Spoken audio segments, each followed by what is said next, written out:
I wasn't expecting DRG Survivor to be as fun as it is. It's been a while since one of these bullet heaven or survivor likes really hooked me, and I've played a lot of them. I probably know about more than most people should, and there have been a lot of interesting additions to this genre, but this is definitely my favorite. Now, obviously, why I feel this way in some aspects makes sense. Yeah, it's DRG themed, and a lot of the mechanics could be very familiar to me. From my perspective, I thought I would just pick it up for a bit and then move on to something else, but I ended up playing it a lot longer than I expected, and I think there's a lot of really cool stuff the game has to offer right now.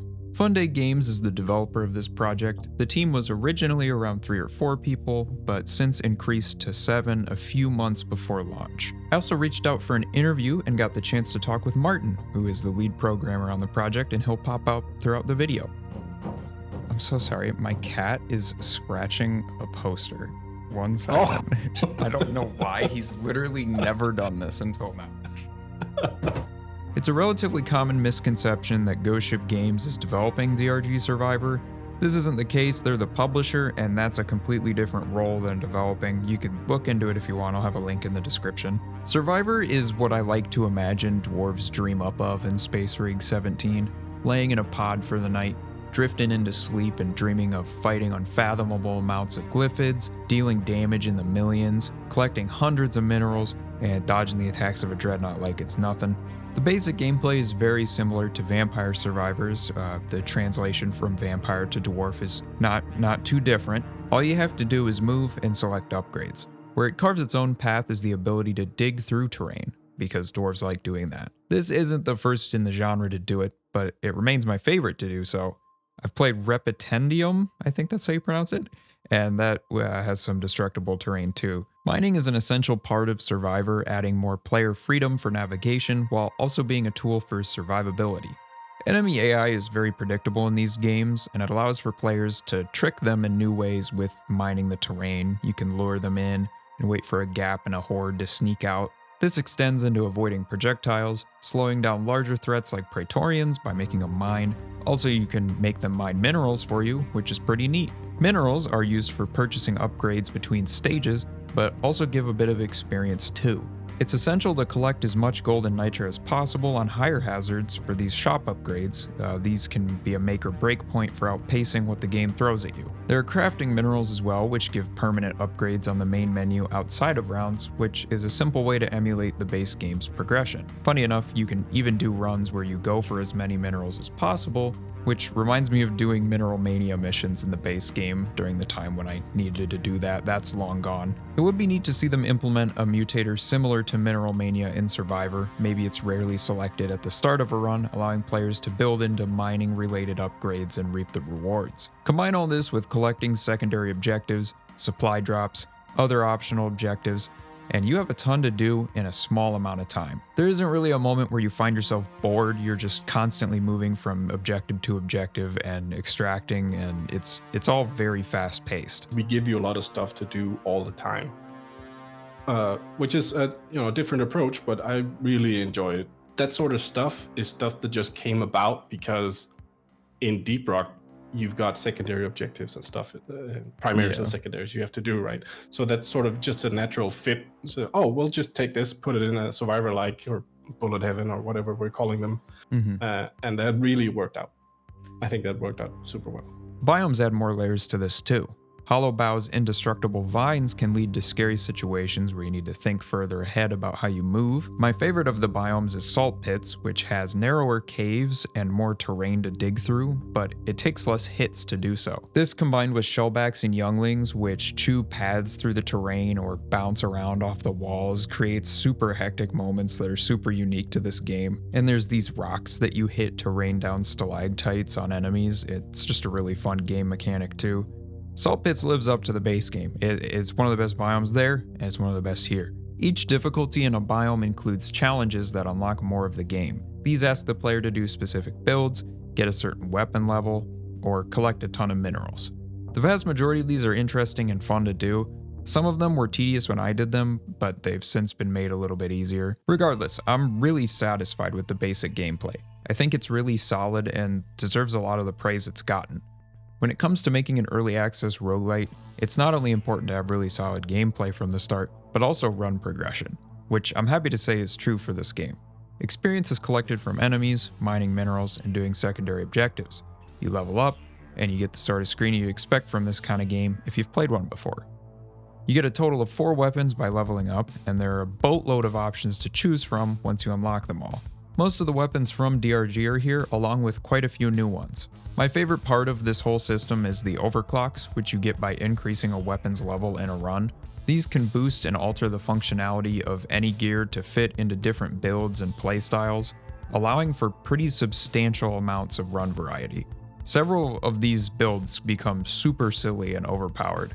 For Scout, you can get the M1000 and upgrade the reload speed pretty heavily, and then eventually get to the final overclock called Thick Boy, which it just makes the bullet do tons of damage. And since you upgraded the reload speed previously, it's firing all the damn time.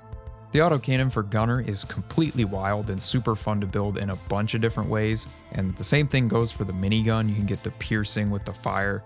Martin and I talked about that. It's so cool. Making new weapons is really interesting. Did you enjoy doing that too? Oh yeah, it was so much fun.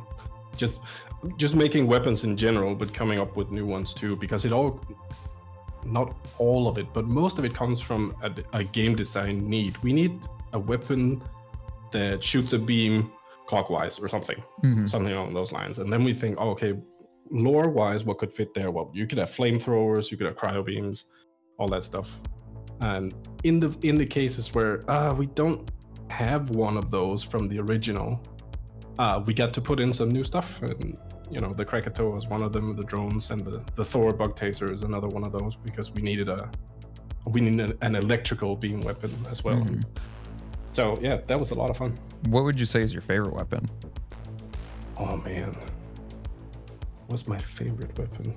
I guess I like the Leadstorm, the minigun, just because it's forward facing, or movement direction facing. And when you get piercing upgrades and maybe light it on fire, it just looks cool. It looks so cool. I feel like, I don't know, I'm trying to think of my favorite. Sludge Pump is up there. I like the Krakatoa. It's weird because having like guns in the DRG universe, obviously I'm coming from the base game, so like there's things in Survivor where I'm like, I kind of wish this was in Deep Rock. Like the Krakatoa, I'm like, that would be really fun on NG.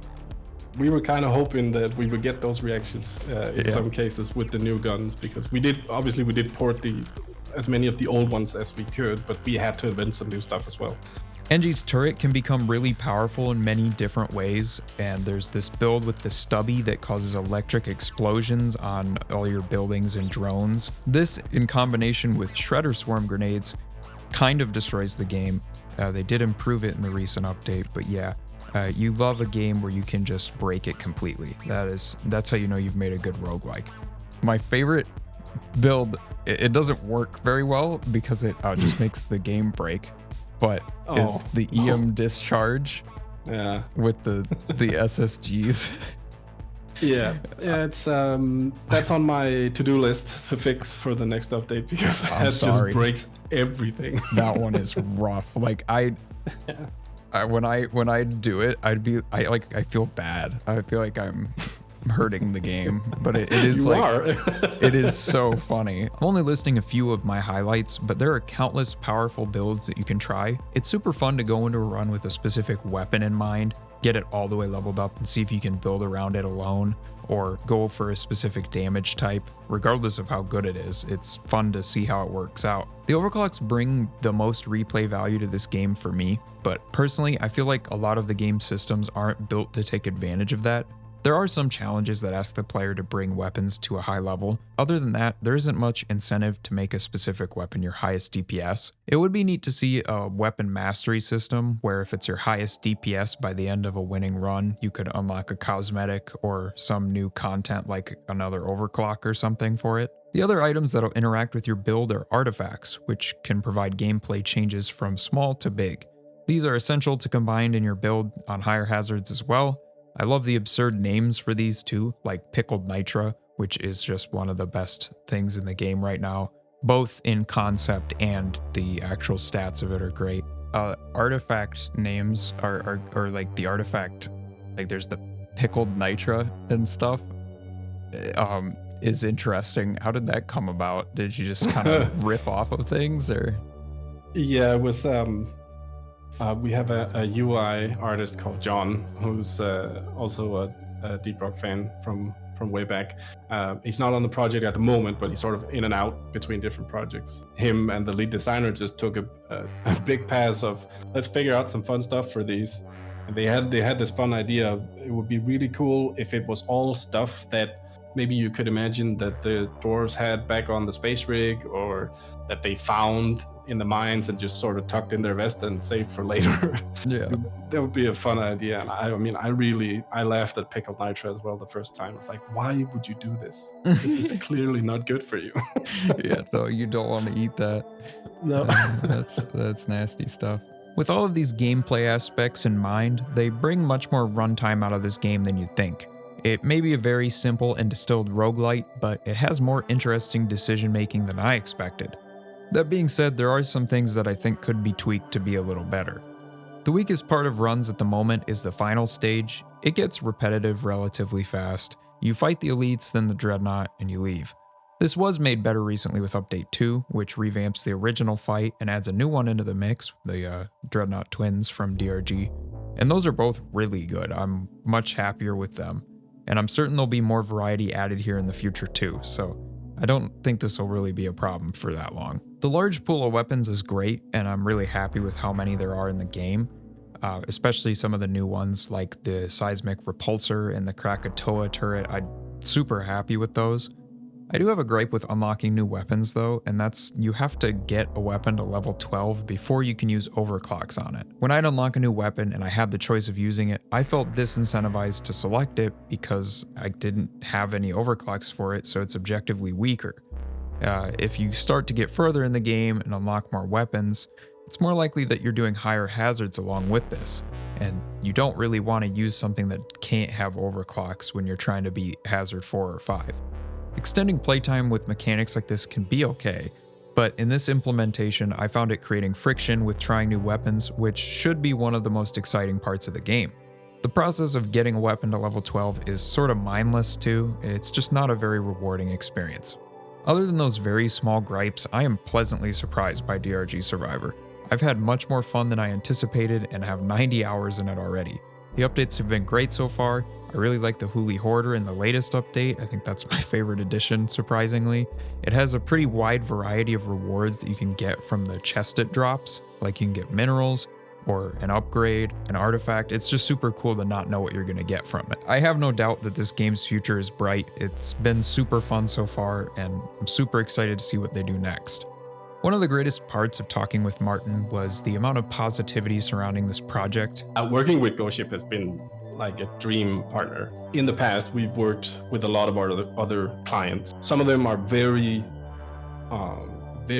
fond of their IP and very controlling and domineering of their IP, which is totally understandable because it's their IP. Yeah. But with Ghost Ship, it was very super free. They've been nothing but helpful all the way along the way. We've had meetings every week. Those meetings were just like, oh, that's cool. Oh, that's cool too. Oh yeah, it could be fun if you did this. Maybe you could do that. There was a lot of very constructive feedback and just a lot of freedom. They were very helpful with pretty much everything we could ever ask for. This combined with it being Funday's most successful game, it's just a really positive story to see in the world of game development. To anyone at Funday watching this, thank you for all your great work on DRG Survivor, and if you ever want to talk, feel free to reach out.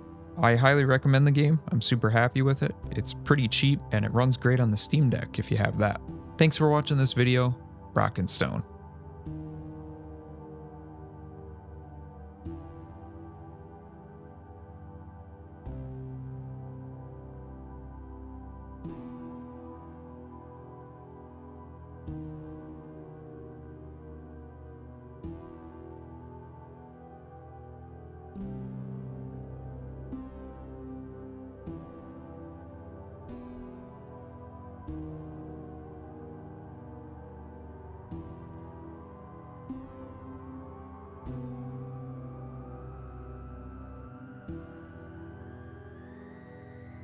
even from my experience, we during the 6 year anniversary night, Mikkel was like watching someone stream DRG Survivor and was like, he was doing a pretty high hazard. I think it was like 4 or 5. And Mikkel was like, kind of wanting to play. He was like, I want to try to do a higher hazard now because this guy's doing really good. And so he like actually went into like the main office at Ghost Ship and was just playing at his desk. And I was like, what are you doing, man?